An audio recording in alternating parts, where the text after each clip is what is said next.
Selamat pagi adik-adik keperawatan. Kembali kita berjumpa di mata kuliah MSDM. Untuk kali ini tentang pengelolaan mutu dan penilaian prestasi kerja. Adapun subtopiknya adalah manajemen mutu pelayanan kesehatan dan perlakuan adil di tempat kerja. Nanti untuk perkuliahannya kita akan bagi menjadi 3 sesi. Yang pertama penyampaian materi, yang kedua adalah diskusi, yang ketiga adalah evaluasi. Nah, untuk subtopik yang pertama tentang manajemen mutu pelayanan kesehatan. Kita mulai dari pengertian. Mutu pelayanan kesehatan adalah derajat kesempurnaan pelayanan akan pelayanan kesehatan yang sesuai dengan standar profesi dan standar pelayanan dengan menggunakan potensi sumber daya yang tersedia di rumah sakit atau puskesmas atau pelayanan kesehatan yang lain secara wajar, efisien, dan efektif, serta diberikan secara aman dan memuaskan norma etika, hukum, dan sosial budaya dengan memperhatikan keterbatasan dan kemampuan pemerintah dan masyarakat konsumen. Itu menurut Herlambang tahun 2016. Mungkin juga ada menurut ahli yang lain. Lanjut, menurut Donna Bedian tahun 1980 dalam Bustomi mengemukakan bahwa pelayanan tersebut terdiri dari 3 hal. Yang pertama ada masukan, proses, dan hasil. Nah, untuk masukan atau input disebut juga struktur. Ini yang dimaksudnya adalah biasanya berupa sarana fisik, perlengkapan dan peralatan, organisasi dan manajemen, keuangan, serta sumber daya manusia dan sumber daya resource lainnya di puskesmas atau rumah sakit. Beberapa aspek penting yang harus dapat diperhatikan di sini adalah kejujuran, efektivitas, dan efisiensi, serta kuantitas dan kualitas dari masukan yang ada. Pelayanan kesehatan yang bermutu memerlukan dukungan input yang bermutu pula. Sumber daya yang ada perlu diorganisasikan dan dikelola sesuai dengan ketentuan peraturan yang berlaku dan prosedur kerja yang berlaku, dengan maksud supaya pelayanan kesehatan tersebut dapat diterima oleh pelanggan secara baik. Lanjut, yang kedua ada proses. Di sini semua kegiatan dan aktivitas di seluruh karyawan, tenaga profesi, dan interaksinya dengan pelanggan, baik pelanggan internal sesama petugas atau karyawan maupun pelanggan eksternal, pasien, pemasok barang, masyarakat yang datang ke tempat pelayanan sehat untuk maksud tertentu. Baik atau tidaknya proses yang dilakukan di pelayanan kesehatan ini dapat diukur dari relevan atau tidaknya proses yang diterima oleh pelanggan, efektif atau tidaknya proses yang dilakukan, mutu proses yang dilakukan. Jadi ada 3 hal. Variabel proses merupakan pendekatan langsung terhadap mutu pelayanan kesehatan. Semakin patuh petugas terhadap standar pelayanan, maka semakin bermutu pula pelayanan kesehatan yang diberikan. Yang ketiga adalah hasil. Hasil yang dimaksud di sini adalah tindak lanjut dari keluaran berupa hasil akhir kegiatan dan tindakan tenaga profesi serta seluruh karyawan terhadap pelanggan. Hasil yang diharapkan dapat berupa perubahan yang terjadi pada pelanggan, baik secara fisik-fisiologis maupun sosial-psikologis, termasuk kepuasan pelanggan. Hasil merupakan pendekatan secara tidak langsung namun sangat bermanfaat untuk mengukur pelayanan di tempat pelayanan kesehatan. Logika yang dapat dipakai adalah jika masukan telah tersedia sesuai rencana, maka proses akan bisa terlaksana. Apabila proses dilaksanakan sesuai yang direncanakan berdasarkan standar yang ada, maka hasil yang tercapai dapat diraih dengan baik. Lanjut, perspektif mutu pelayanan kesehatan. Menurut Wiono ada beberapa perspektif mutu pelayanan kesehatan. Yang pertama, bagi pemakai jasa pelayanan kesehatan atau masyarakat. Masyarakat biasanya di sini melihat pelayanan kesehatan yang bermutu sebagai suatu pelayanan kesehatan yang dapat memenuhi kebutuhan dan diselenggarakan dengan cara yang sopan dan santun, tepat waktu, tanggap, dan mampu menyembuhkan keluhan serta mencegah berkembangnya atau meluasnya penyakit. Yang kedua, bagi pemberi layanan kesehatan. Pemberi layanan kesehatan mengaitkan layanan kesehatan yang bermutu dengan ketersediaan peralatan, prosedur kerja atau protokol, kebebasan profesi dalam melakukan setiap layanan kesehatan sesuai dengan teknologi kesehatan yang mutakhir, dan bagaimana keluaran atau hasil layanan kesehatan tersebut. Yang ketiga, bagi penyandang dana pelayanan kesehatan. Penyandang dana atau asuransi kesehatan menganggap bahwa layanan kesehatan yang bermutu sebagai suatu layanan kesehatan yang efektif dan efisien. Pasien diharapkan dapat diselamatkan dalam waktu yang sesingkat mungkin, sehingga biaya yang dikeluarkan untuk pengobatan menjadi lebih efisien. Kemudian upaya promosi kesehatan dan pencegahan penyakit akan ditingkatkan agar layanan kesehatan penyembuhan semakin berkurang. Lanjut, bagi pemilik layanan kesehatan. Bagi pemilik di sini sarana kesehatan berpandangan bahwa layanan kesehatan yang bermutu merupakan layanan kesehatan yang menghasilkan pendapatan yang mampu menutupi biaya operasional dan pemeliharaan, tetapi dengan tarif yang masih terjangkau oleh masyarakat, yaitu pada tingkat biaya yang tidak mendapat keluhan dari masyarakat. Lanjut, bagi administrator layanan kesehatan.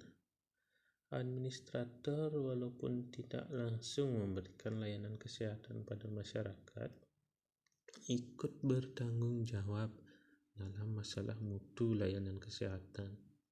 Administrator dapat menyusun prioritas dalam menyediakan apa yang menjadi kebutuhan dan harapan masyarakat serta pemberi layanan kesehatan.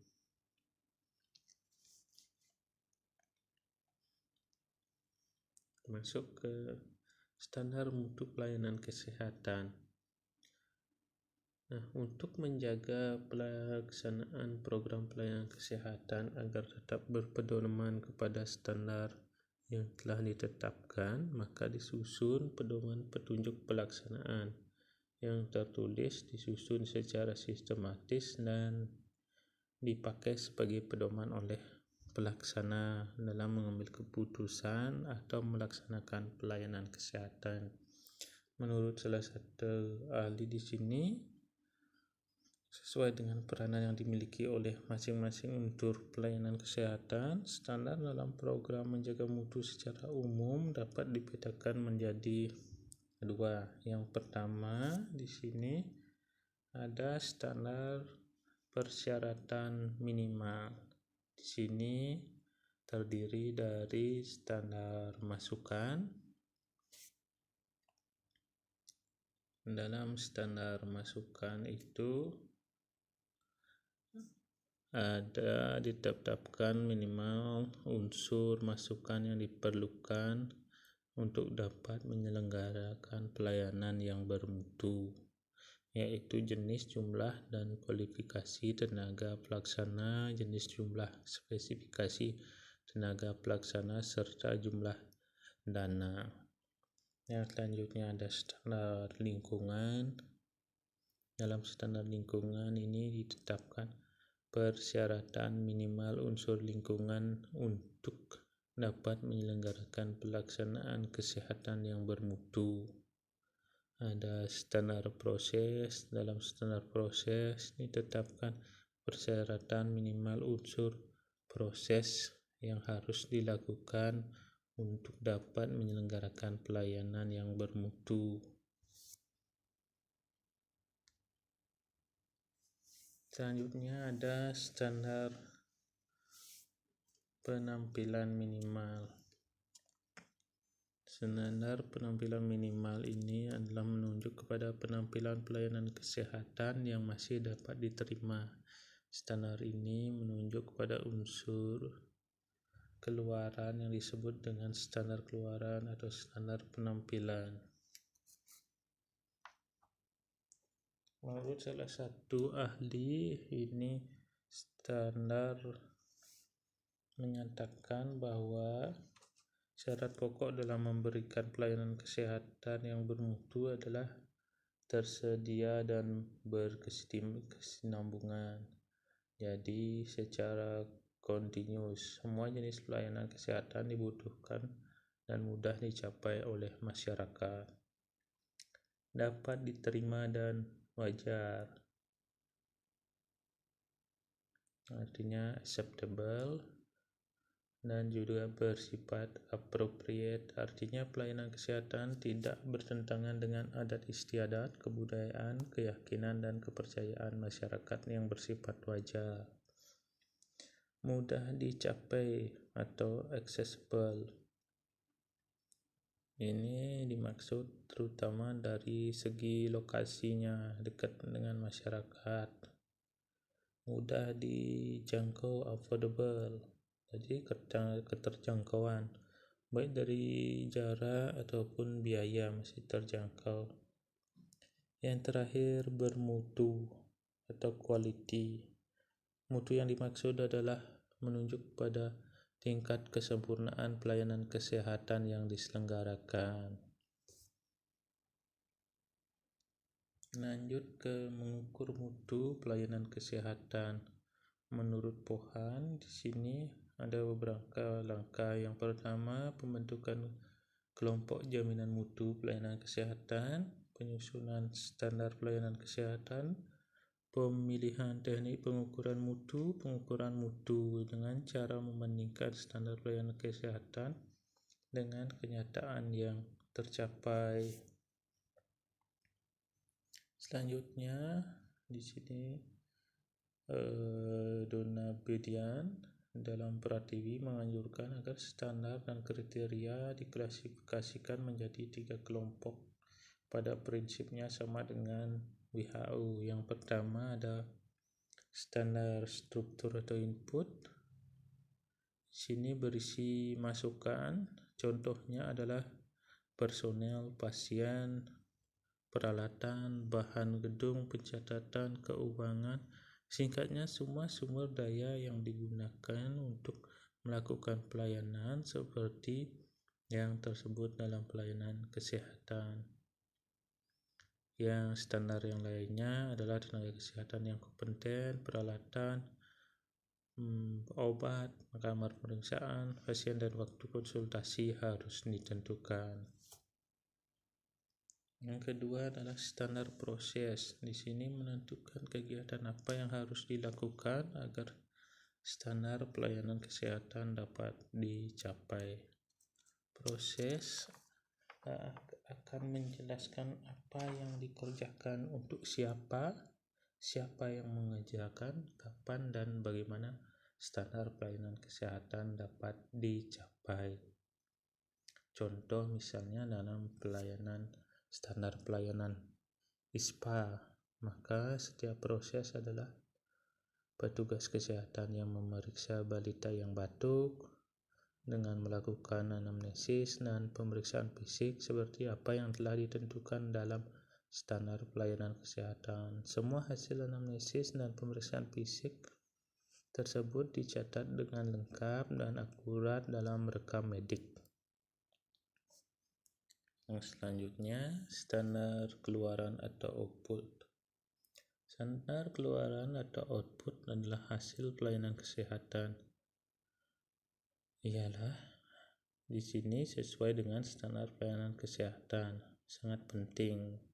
Kriteria outcome umumnya digunakan antara lain: yang pertama ada kepuasan pasien, yang kedua ada pengetahuan pasien, yang ketiga ada fungsi pasien, yang terakhir ada indikator kesembuhan, kematian, atau komplikasi. Nah, menurut Pohan di sini dalam Prativi, pengukuran mutu pelayanan kesehatan dapat dilakukan dengan 3 cara.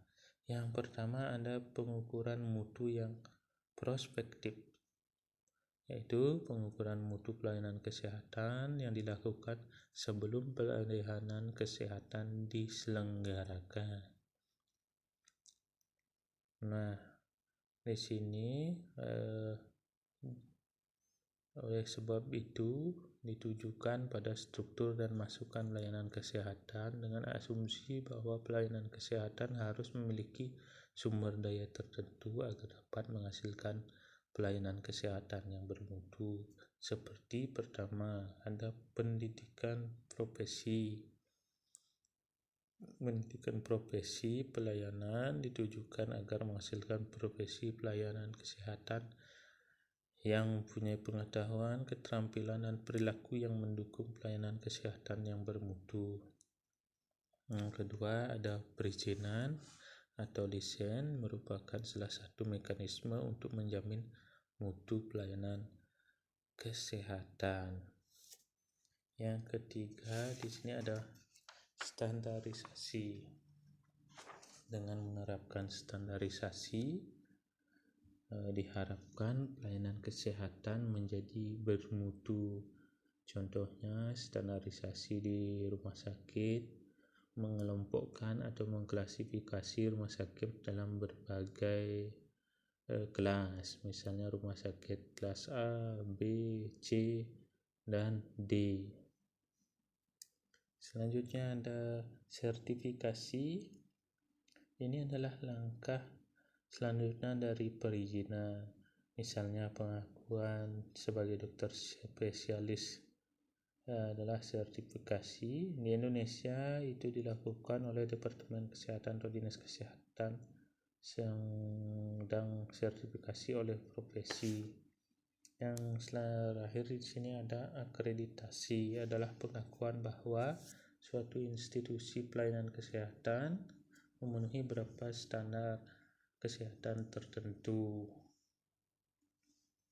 Yang selanjutnya ada pengukuran mutu yang konkuren, yaitu pengukuran mutu pelayanan kesehatan yang dilakukan selama pelayanan kesehatan sedang berlangsung, yaitu dengan melakukan pengamatan langsung dan kadang-kadang di sini perlu dilengkapi dengan melihat rekam medik, wawancara dengan pasien, dan melakukan pertemuan dengan pasien.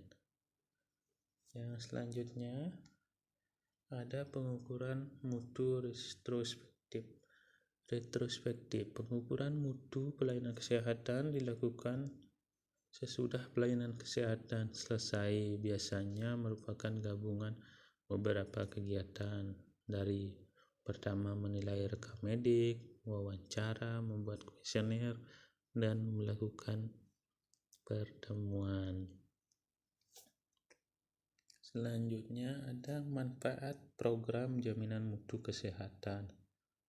Nah, program menjaga mutu suatu kegiatan upaya yang dilakukan secara berkesinambungan, sistematis, objektif, dan terpadu dalam menetapkan masalah dan penyebab masalah mutu pelayanan kesehatan berdasarkan standar yang telah ditetapkan, menetapkan dan melaksanakan cara penyelesaian masalah sesuai dengan kemampuan yang tersedia, serta menilai hasil yang dicapai dan menyusun saran-saran tindak lanjut untuk lebih meningkatkan mutu pelayanan kesehatan. Menurut salah satu ahli, menyatakan bahwa manfaat dari program jaminan mutu adalah yang pertama, meningkatkan efektivitas pelayanan kesehatan. Ini erat kaitannya dengan dapat diatasinya masalah kesehatan secara tepat, karena pelayanan kesehatan yang diselenggarakan telah sesuai dengan kemajuan ilmu dan teknologi ataupun standar yang telah ditetapkan. Dapat meningkatkan efisiensi pelayanan. Peningkatan efisiensi yang dimaksud ada hubungannya dengan dapat dicegahnya pelayanan kesehatan yang di bawah standar. Dapat meningkatkan penerimaan masyarakat terhadap pelayanan kesehatan. Peningkatan di sini yang dimaksud adalah peningkatan penerimaan yang erat hubungannya dengan telah sesuainya pelayanan kesehatan dengan kebutuhan dan tuntutan pemakai jasa pelayanan kesehatan. Dapat melindungi penyelenggara pelayanan kesehatan dan kemungkinan timbulnya gugatan hukum. Untuk mencegah kemungkinan gugatan hukum terhadap penyelenggara pelayanan kesehatan, antara lain karena di sini ketidakpuasan terhadap pelayanan kesehatan, maka perlulah diselenggarakan pelayanan kesehatan yang sebaik-baiknya. Saya kira itu untuk subtopik yang pertama. Kita masuk ke subtopik yang kedua tentang perlakuan adil di tempat kerja.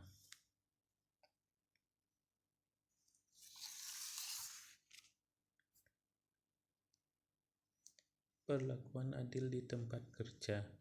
Pemerintah di sini menjamin pekerja untuk mendapatkan hak dan perlakuan yang sama tanpa adanya diskriminasi.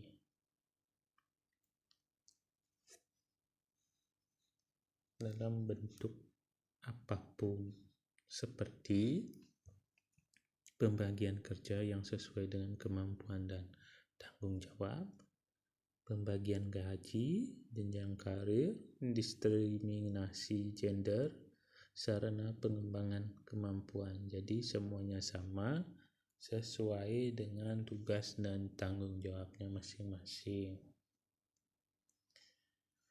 Peraturan perundang-undangan yang mengatur mengenai perlakuan adil di tempat kerja. Di sini ada Undang-Undang Nomor 13 Tahun 2000 TK yang mengatur mengenai ketenagakerjaan. Adapun peraturan tersebut mencakup hak setiap pekerja untuk memperoleh perlindungan dalam menjalankan pekerjaannya yang tertulis dalam Pasal 86 ayat 1 yang berbunyi, setiap pekerja atau buruh mempunyai hak untuk memperoleh perlindungan atas kesempatan dan kesehatan kerja, moral dan kesusilaan, dan perlakuan yang sesuai dengan harkat dan martabat manusia serta nilai-nilai agama.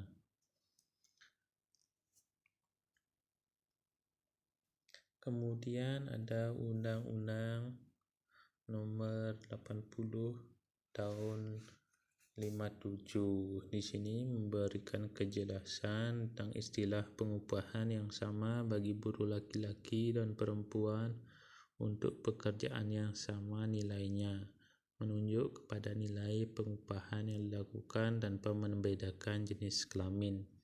Itu pada pasal 1-nya. Kemudian Undang-Undang Nomor 21 tahun 99. Di sini mempromosikan kesempatan dan perlakuan yang sama dan menghilangkan segala bentuk diskriminasi langsung maupun tidak langsung dalam pekerjaan dan jabatan berdasarkan ras, warna kulit, jenis kelamin, agama, aliran politik, suku, dan status sosial. Itu juga pada pasal 1-nya. Kemudian peran pengusaha dalam mengintegrasikan isu-isu kesetaraan gender dan diskriminasi ke dalam aktivitas perusahaan. Perusahaan dapat berperan dalam kesetaraan gender di tempat kerja dengan menerapkan kebijakan kesempatan yang sama. Kebijakan tersebut harus menguraikan secara singkat keinginan dan langkah yang diambil untuk menerapkan kesetaraan partisipasi dan perlakuan, seperti misalnya kebijakan dan program untuk menghapuskan pembedaan jenis pekerjaan berdasarkan gender dan untuk meningkatkan peluang bagi perempuan untuk pindah ke pekerjaan yang berorientasi keterampilan dan bersifat non-profesional. Penegakan kebijakan yang tegas untuk menghapuskan pelecehan seksual dan diskriminasi. Dukungan terhadap kebijakan yang mengacu pada keluarga dan kesetaraan tanggung jawab dan manfaat keluarga bagi kedua orang tua.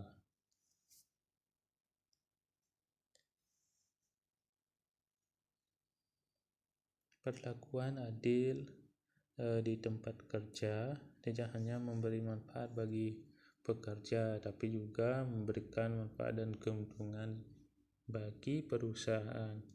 Keuntungan tersebut dapat berupa peningkatan umpan balik bagi perusahaan karena telah melaksanakan investasi pada semua pekerja atau buruh secara adil. Jadi berlaku adil kepada buruh atau pekerja merupakan investasi.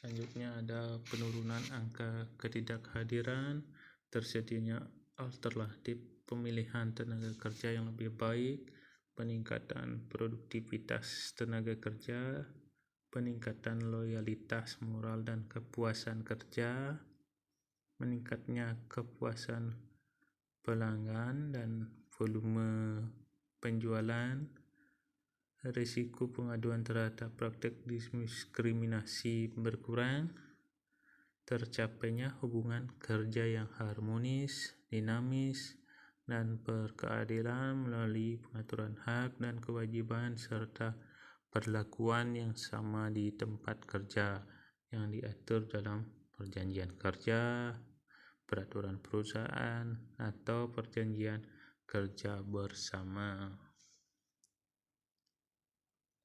Sekian untuk materi kali ini. Terima kasih banyak. Silakan dipelajari kembali. Setelah itu kita akan masuk ke sesi diskusi. Terima kasih banyak. Selamat belajar kembali.